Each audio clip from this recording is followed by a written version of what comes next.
Good morning and welcome to the Morning Scoop for Sunday, January 23rd. This is your daily Buckeye fix. I'm Tom Orr. The Notre Dame game is in 223 days, the game against Michigan in 308 days.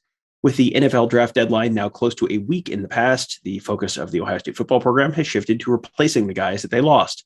Buckeye Scoop's Tony Gerdeman is writing a fantastic series right now on how exactly they're going to do that. He's already done replacing Garrett Wilson, replacing Haskell Garrett, replacing Jeremy Ruckert, and this weekend just did one on replacing Thayer Munford. Tony joins me this morning. Tony, thank you as always for being here. Thank you as always for inviting me to be here whenever you need a guest. Whenever I'm really hard up, I know, turn on the Tony signal. Just project a picture of chicken nuggets in the sky, and it's like, boom, that's Tony's music. So all four of these guys that we're going to talk about today were serious impact players for the Buckeyes. But it seems like there's seemingly decent answers for each of them. I guess let's start with Garrett Wilson, who is going to be a first-round pick, going to go down as one of the best receivers in Ohio State program history. But the guy who's probably filling in for him has already shown he can make some pretty big plays on a pretty big stage too, so it might just kind of all work itself out. It really might. And I know we've talked in the past about you're losing Garrett Wilson. That is a significant loss because he's a significant player. But when you're talking about replacing him likely with Marvin Harrison Jr., you got a glimpse of what that looks like in the Rose Bowl, where he had 6 catches for 70, 80 yards, but also 3 touchdowns and some really significant catches, some tough catches against some very tight coverage, even from Clark Phillips himself. And so, yes, it's a big loss, but I know there's a lot of excitement around the program and certainly from the fan base, the coaches, about what Marvin Harrison can do over the course of a full season as a starter. You got an idea of the numbers capable of being put up at that spot by watching Garrett Wilson this past season. And it's pretty easy to project the same kind of impact from Marvin Harrison Jr. because that's what this passing game is now. And it's not just you plug these guys in, but it kind of is because a guy like Marvin Harrison Jr. is really, really talented. Well, as long as you keep recruiting the way Brian Hartline is recruiting, you kind of do plug these guys in. And you go back to Garrett Wilson's career and it's like, think about what Garrett Wilson did as a true freshman. And he was an impact player, scoring touchdowns as a true freshman and, made that fantastic, incredible catch against Clemson in the Fiesta Bowl. And it's like, wow, that was a true freshman. And Chris Olave is a true freshman, 2 touchdowns in the first half against Michigan and just, huge impact player as well. And then, Jackson Smith-Njigba last year was playing in the national championship game, making big plays as a true freshman. And it's like, wow, you can't, how are they going to replace some of these guys? And well, now Marvin Harrison has done it as a true freshman, 3 touchdowns in the Rose Bowl. Like, okay, this is not normal, but under the Brian Hartline regime, that's just kind of becoming the new normal in that wide receiver room. It is. And that's one of the reasons why you look at losing Garrett Wilson. Normally that would be devastating. And you're like, boy, can't wait to see what Marvin Harris can do. Finally got this Garrett Wilson guy out of here. Garrett Wilson had the best freshman season for Ohio State wide receivers since David Boston in 1996. So this is a long time coming. And yet you continue to see these talented true freshmen. And even though Jackson Smith-Njigba only had like 10 catches for 49 yards last year, there was a reason it was so much of Chris Olave and so much of Garrett Wilson in 2020 rather. And then you could see it. You saw the glimpse in the Nebraska game of Jackson Smith-Njigba. So you knew it was there. You saw that with Marvin Harrison this year. And I don't know that Marvin Harrison is going to have the 95 catches that Jackson Smith-Njigba did as a sophomore, but I'd be shocked if he wasn't sitting somewhere around 70 catches and over 1,000 yards. And we're just projecting him as the winner at that position, but there are other candidates as well. But I think he is by far the most likely. He started in the Rose Bowl, so you would expect that to continue. Yeah, exactly. That's, someone could come from behind and steal that position away from him. But based on the way you've heard people talk about him for the last year and what you've seen during the glimpses you've gotten a chance to, when he's gotten a chance to be on the field, it's going to be pretty hard for someone to come from behind and steal that position away from him. So from Garrett to Garrett, we'll go from Garrett Wilson to Haskell Garrett. He was an All-American in 2020. wasn't quite as impactful in 2021, due probably largely to injuries. But he is still going to leave a pretty big hole in the middle of that defensive line. How do they start go about filling that hole? Well, and the funny thing here is that you assume it's going to be Teron Vincent. And Teron Vincent actually started 7 games at the 3-tech this past year. And so they shared that role. Tyleek Williams got in there as well at the 3-tech. And so I would expect it to be Teron Vincent and Tyleek Williams, or do they want to move Tyleek Williams to nose tackle? And these are all things that still have to be figured out, because Jim Knowles, new defensive coordinator, is going to need to see all of these guys. Where can we put them? What has Larry Johnson developed them into? And where do they fit in? But I do expect Teron Vincent, since he has been there and he has had that role the last couple of years, just as part of it with Haskell Garrett, I would expect that to continue. And then, like I said, do they move Tyleek Williams over to nose tackle with Ty Hamilton and Jerron Cage? Where does that leave? Does that mean Michael Hall the redshirted this year as a freshman? I know a lot of people are high on him at that 3-tech. So I think what happens to Tyleek Williams maybe depends on how developed Mike Hall gets over this offseason. And do those two need to be at different positions? And could Hall move to nose? But I think it starts with Teron Vincent. And I know everybody loved what they saw from Tyleek Williams. And do you change that at all? Do you put him at a different position? I know he's the big guy that everybody thinks is just your typical nose tackle, but he showed that he can play the quicker position at the 3-tech. So I don't know where it goes beyond Teron Vincent, but I believe it starts there. Yeah. And, if he really is fully healthy now and stays healthy next year, it will be fascinating to see. Like, all the pieces are there. He has the recruiting pedigree. He was kind of an instant impact guy as a true freshman. And then just, it feels like you've never quite seen the fully healthy Teron Vincent. So it'll be interesting to see what he can do if he really is 100% this fall. Next up is Thayer Munford. He is kind of an interesting case as well. He made that late position switch right before the season, obviously. So now instead of a left tackle, they have to replace a left guard. They have to replace a left tackle too, but we haven't gotten Nick Petit-Frere in the series, so we'll worry about that later. Who is up for replacing Thayer Munford on the Ohio State offensive line? Well, and considering that they are also going to be replacing their right guard, Paris Johnson, I went ahead and just attacked it from both, the left guard and the right guard. Yes, they have to replace Thayer Munford, but basically they need to replace both starting guards. And so you look at this as a two-headed attack, and which two are the most likely. And for me, the most likely out of anybody is Matt Jones. He started a couple of games for them this past season, including the Rose Bowl.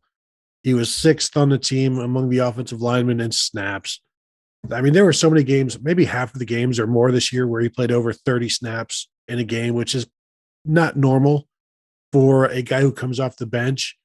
But he is more than just a guy who comes off the bench, and he was able to keep that offensive line going when certain players had to leave. And it almost didn't matter who was sick. Like DeJuan Jones was sick one game, and so I think Thayer Munford started at right tackle, or maybe Nick Petit-Frere did, and Matt Jones started at left guard or whatever. And so he allowed them to mix and match. So I think he's one of them. Is it left guard? Is it right guard? I don't know. Probably, I guess maybe left guard. But again, that's a complete guess. The second guy, I think it's a battle between Harry Miller and Donovan Jackson. That's where I'm going. And that depends on how healthy Harry Miller is. Is he healthy enough for spring ball? I don't know. If he's not, then he's going to have to kind of come from behind to catch up with Donovan Jackson, even though Harry Miller has already, he was a starter in 2020 at left guard. So he's got that experience. And so I don't think it would be insurmountable for him to come back, because he's already shown that he can start. And even his true freshman year, I don't believe he enrolled early, but he was immediately in the 2 deep at center. So this is a guy that can come from behind quickly, if he's even coming from behind at all. So I think it's one of those two is the other guard, whether, like, again, right guard, left guard. I think they'll still figure that out. But it's Matt Jones, and then it's one of Harry Miller or Donovan Jackson. But then you also have guys like Enoch Vamahi, Josh Fryer. But then I wonder, do they want to keep those guys maybe at tackle? If they're the backup tackles, do you not even want to involve them in competing for the backup job or the starting job? If you know they're probably not going to win the starting job, you might just want to keep them at tackle to continue to work them and get them experience there. So I think those are my top three guys. And then two of them come out of there, and then somebody is left as the 2022 Matt Jones, basically. Yeah. And, if they do have that option where they have six guys they feel good about, that would be tremendous, because he was just kind of like plug and play. And they had a very mix and match, but you could shuffle Thayer Munford into pretty much any of the slots on the offensive line outside of about center last year. And it was like, yeah, okay. Like Thayer Munford and Matt Jones, the two of them, between the two of them, you had pretty much every spot on that line covered if you needed to. So yeah, that was a luxury that came in handy a few times last year. And if Justin Frye has 6 or 7 guys he really trusts as starter caliber guys, that will go a long way towards making this a successful Ohio State football season.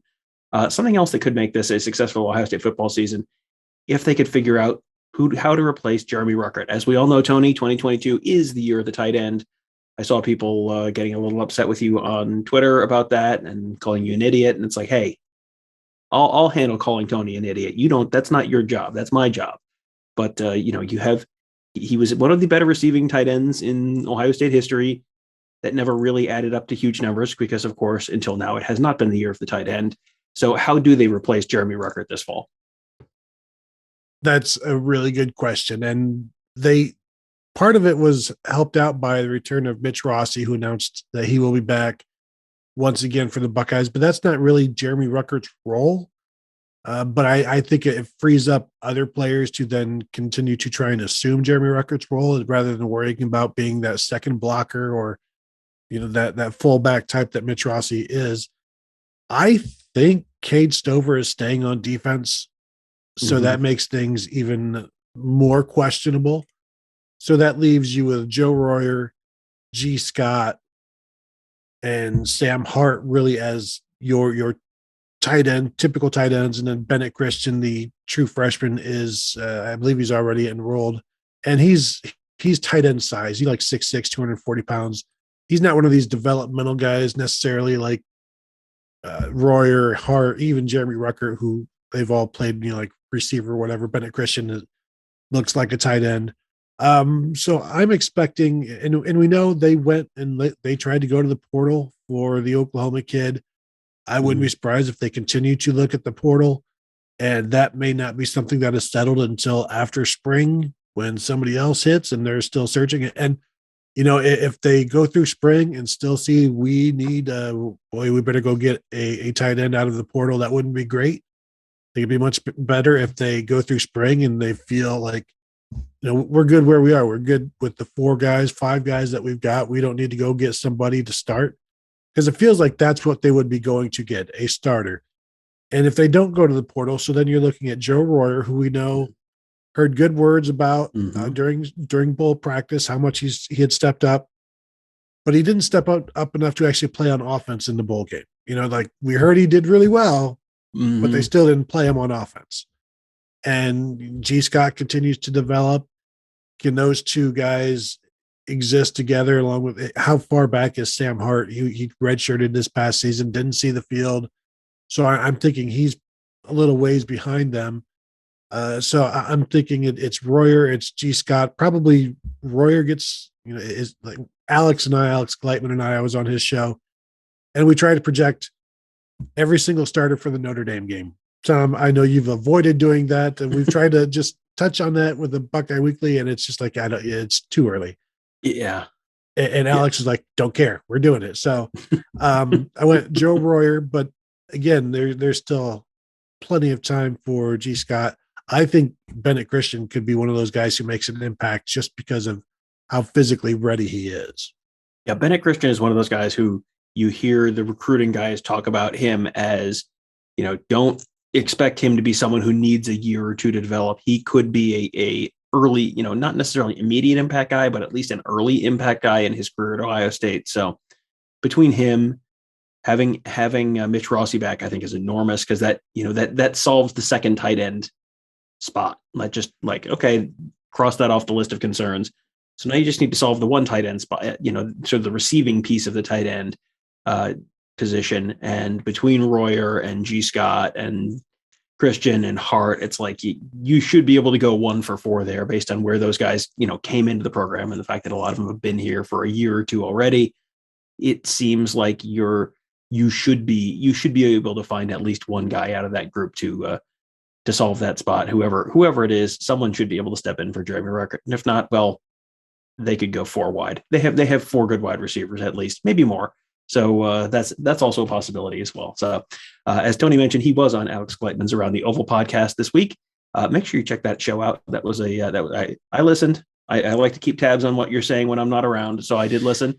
That was a good show. I love Alex's show. Alex always has interesting guests on, lots of recruits and also some Scoop staffers and all sorts of stuff. So those are always great conversations.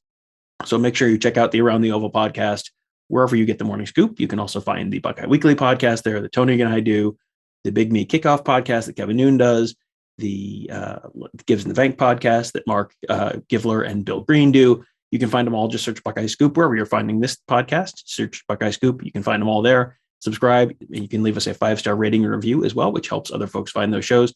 And if you prefer to watch us, like to see our smiling faces instead of just listening to us, you can find us on YouTube at youtube.com/Buckeye Scoop.